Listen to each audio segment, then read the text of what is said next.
درد والی جگہ پر ہاتھ رکھ کے دعا پڑھنا.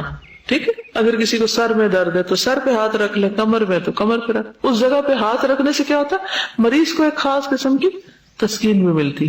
عثمان بن ابی العاص ثقفی رضی اللہ عنہ سے روایت ہے کہ انہوں نے رسول اللہ صلی اللہ علیہ وسلم سے درد کی شکایت کی جسے وہ اپنے جسم میں محسوس کرتے تھے جب سے وہ مسلمان ہوئے تھے. کوئی دن پیچھے پڑ گیا ہوگا کہ کیوں مسلمان ہو گیا اور ہمیں کیوں چھوڑ گیا.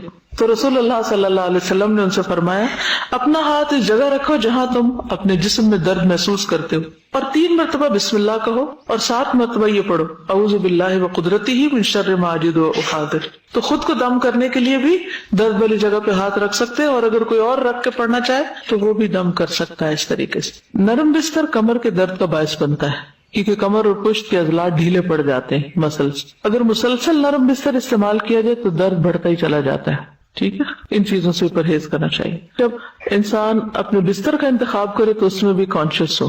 پہلے لوگ چارپائیوں پہ سوتے تھے, روئی کے گدے ہوتے تھے, اب فوم کے بستروں پہ سوتے ہیں جو بالکل ہی ان نیچرل ہے. اس کا نقصان کیا ہو رہا ہے کہ انسان کا جو پوسچر ہے وہ ٹیڑھا ہو جاتا ہے, خراب ہو جاتا ہے, یعنی ایسی جگہوں پر پریشر پڑتا ہے جہاں نہیں پڑنا چاہیے. نبی صلی اللہ علیہ وسلم آرام کے لیے چمڑے کا بستر استعمال کرتے جس میں کھجور کی چھال بھری ہوتی. کتنا نیچرل. بیماری میں انسان اپنی عبادت جتنی ممکن ہو وہ کرتا رہے, اس کو نہ بھولے, نمازیں نہ چھوڑ کے بیٹھ جائیں. اس میں ہم دیکھتے ہیں نبی صلی اللہ علیہ وسلم نے اپنی بیماری میں حکم دیا کہ حضرت ابوبکر لوگوں کو نماز پڑھائیں.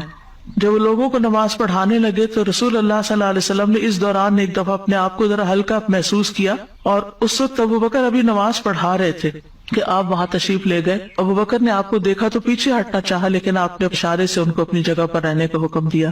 پھر آپ ابوبکر کے برابر ان کے پہلو میں بیٹھ گئے تو ابوبکر رسول اللہ صلی اللہ علیہ وسلم کی اقتداء کر رہے تھے اور لوگ ابوبکر کی پیروی کر رہے تھے. تو بیماری میں اللہ کا ذکر خوب کرتے رہیں. ایک بڑی خوبصورت حدیث ہے, یہ دعائیں ایپ میں نے یہ ڈلوا دی ہوئی ہے, یہ ذکر بھی. الغر ابو مسلم کہتے ہیں میں گواہی دیتا ہوں کہ ابو سعید اور ابو ہریرہ رضی اللہ عنہما نے گواہی دی کہ ان دونوں کی موجودگی میں رسول اللہ صلی اللہ علیہ وسلم نے فرمایا, جو لا الہ الا اللہ واللہ اکبر کہتا ہے تو اس کا رب اس کی تصدیق کرتا ہے اور کہتا ہے ہاں میرے سوا کوئی معبود برحق نہیں, میں ہی سب سے بڑا ہوں. جب وہ لا الہ الا اللہ وحدہ کہتا ہے تو اللہ تعالیٰ فرماتا ہے ہاں مجھ تنہا کے سوا کوئی معبود برحق نہیں. اور جب وہ لا الہ الا اللہ وحدہ لا شریک لہ کہتا ہے تو اللہ تعالیٰ کہتا ہے ہاں مجھ تنہا کے سوا کوئی معبود برحق نہیں اور میرا کوئی شریک نہیں. اور جب لا الہ الا اللہ لہ الملک و لہ الحمد کہتا ہے تو اللہ تعالیٰ کہتا ہے کہ ہاں کوئی معبود برحق نہیں مگر میں, میرے ہی لیے بادشاہت اور میرے ہی لیے حمد ہے. اور جو لا الہ الا اللہ ولا حول ولا قوت الا باللہ کہتے ہیں تو اللہ تعالیٰ فرماتے ہیں ہاں میرے سوا کوئی معبود نہیں اور گناہوں سے بچنے اور بھلے کام کی قوت نہیں مگر میری توفیق سے. آپ فرماتے تھے جو کوئی ان کلمات کو اپنی بیماری کی حالت میں کہے اور مر جائے تو اسے آگ نہیں کھائے گی. تو ہر بیمار کو یہ ذکر ضرور کرنا چاہیے.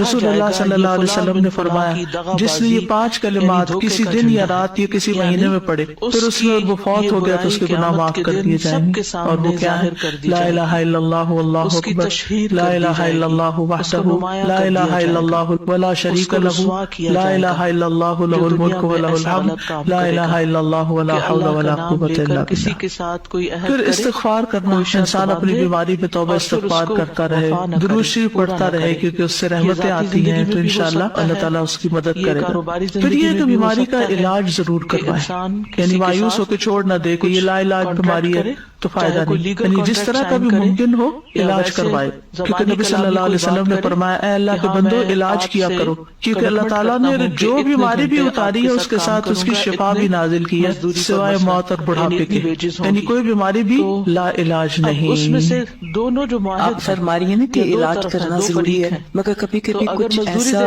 حالات ہو جاتے ہیں کہ انسان کی اتنی اولڈ ایج ہوتی ہے اور اس کا علاج جو ہوتا ہے وہ اتنا ڈیفیکلٹ ہوتا ہے تو کوئی نہیں کر پانا چاہتا, تو اس طرح اگر کسی علاج کے نتیجے میں زیادہ بڑی تکلیف کا امکان ہے تو پھر وہ علاج نہ کرایا جائے, کوئی آلٹرنیٹ تھراپی دیکھی جیسے جائے. کینسر ہو جاتا ہے کافی بڑی تو اس کا صرف ایک سرجری ہی علاج نہیں ہوتا, کچھ اور چیزیں بھی. جی وہ کیمو سے بھی منع کر دیتے ہیں, کوئی سرجری سے بھی منع کر دیتے ہیں. جی کوئی حرج نہیں. اس میں یہ کہ آلٹرنیٹ تھراپیز ہوتی ہیں جو پین کو یا تکلیف کو کم کرے, یعنی کوئی نہ کوئی ہیلا چارہ, کوئی فزیکل تھراپی, کوئی اور چیز جو کسی طرح ایز کرے بیمار کو. Basically they give some sedatives or things like that. ٹھیک ہے کہ اس کو pain relief, اور اس کے ساتھ انسان دعا کرے, ذکر اذکار جب تک اللہ نے زندگی رکھی. جیسے سیڈیٹو جب تو پھر ایک علاج ہی ہے نا ایک طرح سے. وہ پین کلرز دیتے ہیں بیسکلی, جی وہ کہتے ہیں کہ جتنا چھیڑیں گے اتنی زیادہ تکلیف. بالکل. تو اللہ تعالیٰ نے کوئی بیماری ایسی نہیں پیدا کی کہ جس کا علاج پیدا نہ کیا ہو. علاج کرنا چاہیے, علاج کرتے رہنا چاہیے. اور بڑھاپے کا علاج نہیں ہے یہ. دیکھیں نا آپ کہہ رہی کہ اتنے بڑھاپے میں جا کے اگر ایسی کوئی بیماری ہو جاتی تو پھر اس کا واقعی علاج نہیں ہوتا اور صرف اس کی تکلیف کو ہی کم کرنے کی طرف توجہ ہوتی ہے. یہ تو نبی صلی اللہ علیہ وسلم کو بھی فرما دیا. اور یہ بھی یاد رکھنا چاہیے کہ دوا سے شفا اللہ کے اذن سے ہی ہوتی ہے, انسان کے ہاتھ میں نہیں. دوا کے اندر کچھ نہیں ہے. دوا اللہ کے اذن سے شفا دیتی ہے. ایک بندے کو وہی فائدہ دیتی چیز دوسرے کے اوپر اثر ہی نہیں کرتی. اور پھر یہ کہ صرف میڈیسن ہی نہیں بلکہ اللہ کے کلام سے بھی شفا حاصل کرنی چاہیے. اگر کوئی ایسا بیمار ہے جو سرجری نہیں کروا سکتا, کیمو نہیں لے سکتا, لیکن اس کے اوپر دم وغیرہ مسلسل کیا جا سکتا ہے, تو یہ بھی ایک علاج کا ذریعہ ہے کیونکہ اللہ کے کلام میں شفا ہے. قل هو للذین آمنوا ھدی وشفاء.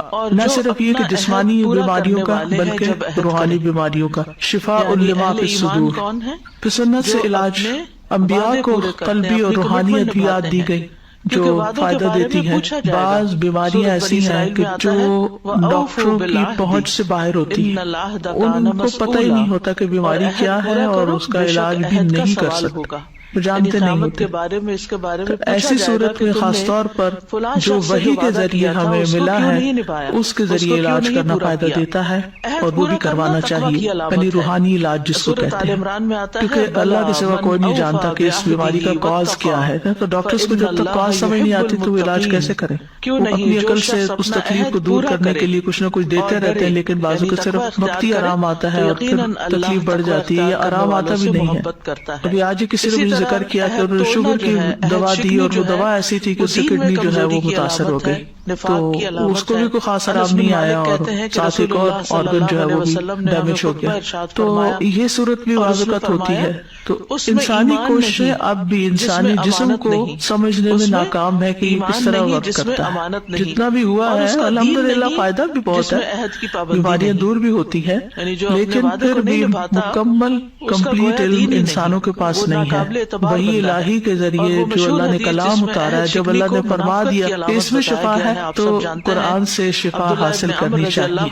کل مجھ سے کسی نے اپنا تجربہ شیئر کیا, 65+ ہے وہ بھی ماشاءاللہ, تو وہ کہنے لگی کہ میں کسی دوا پر نہیں ہوں, مجھے کسی قسم کی دوا کی ضرورت نہیں ہوتی, نہ کوئی وٹامن نہ کچھ. میں نے کہا کیا راز ہے؟ کہتی کہ میں روزانہ کا جو قرآن پڑھتی ہوں ساتھ ہی پانی رکھ لیتی ہوں, اس پہ دم کرتی ہوں اور وہ روز پی لیتی ہوں, میری ساری چیزیں اسی سے ٹھیک ہوتی. سبحان اللہ, یقین کی بات ہے, یقین کی بات ہے. ورنہ آپ دیکھیں کہ جو جو عمر بڑھتی جاتی ہے دوائیوں کی تعداد بڑھتی جاتی, ڈوز بڑھتی جاتی, کیونکہ یہ یقین ہے کہ قرآن شفا ہے. اللہ تعالیٰ نے فرما دیا ہے کہ وَنُنَزِّلُ مِنَ الْقُرْآنِ مَا هُوَ شِفَاءٌ وَرَحْمَةٌ. شفا بھی ہے, رحمت بھی ہے. اور پھر یہ کہ قرآن میں سے کہیں سے بھی پڑھ لیں, بعض تو اسپیسیفک آیات تجربے مشاہدے کی روشنی بتاتے ہیں وہ بھی ٹھیک ہے, لیکن ادروائز آپ کہیں سے بھی پڑھ لیں انشاءاللہ آپ کو شفا ہوگی. اور اگر آپ روز یہی پریکٹس شروع کرتے ہیں کہ جب قرآن پڑھنے لگے اپنا پانی پاس رکھ لیں, اونچی آواز سے تلاوت کریں, اور پھر وہ پانی کے اندر وہ جو آپ کی قرآن کی آیات کا اثرات ہیں وہ جائیں گے اور وہی پی لیں, اور وہ آپ کے کان بھی سن رہے ہیں, آپ کا جسم بھی سن رہا ہے, اور پانی بھی آپ کے اندر وہی گیا ہے, تو انشاءاللہ شفا ہوگی.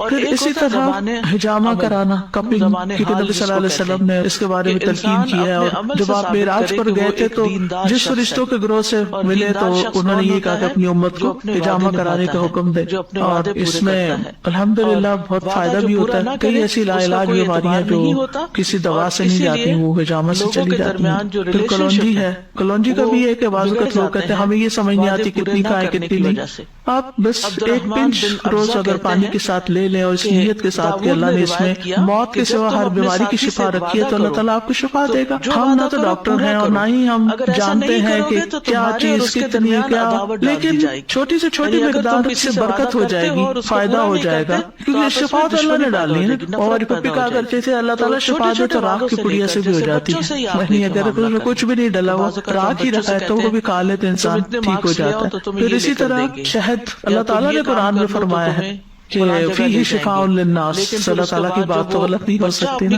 اگر اللہ نے فرمایا کہ فیہ شفاء للناس تو یقین رکھے کہ فیہ شفاء للناس، اس میں شفا ہے لوگوں کے لیے. بس یہ ہے کہ پھر شہد خالص ہونا چاہیے، ورنہ یہ کہ ہم شہد کو یا بڑے سے کرے